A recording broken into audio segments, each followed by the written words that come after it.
Aujourd'hui, moi je suis au RMI, donc je suis chercheur d'emploi, chômeur, quelqu'un qui est censé se morfondre sur lui-même, vivre mal, plonger dans l'alcoolisme, dans la dépression. En fait, c'est tout le contraire, quoi.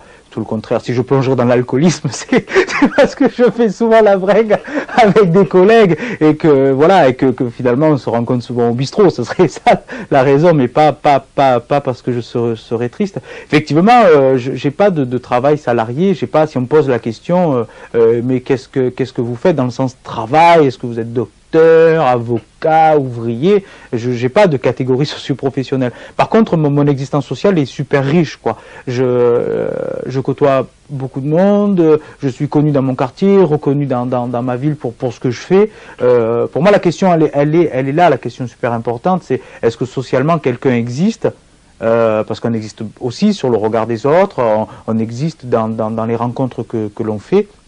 Effectivement, je crois, en toute humilité, avoir une existence sociale très riche et qui fait que je ne me pose pas la question de savoir si je dois travailler pour un patron ou pas. La réponse, elle est de fait. Et comme l'argent n'est pas ma motivation, j'existe socialement, l'argent n'est pas ma motivation, je suis heureux de ce que je fais, je vois pas pourquoi je changerais aujourd'hui. Non, moi ce que j'ai envie, moi je tends à être heureux, je tends au bonheur, ça c'est aussi mon projet politique. Par exemple sur la question du service militaire, j'étais insoumis. J'étais insoumis à un service militaire qui dure 10 mois ou à une objection de conscience qui dure 20 mois.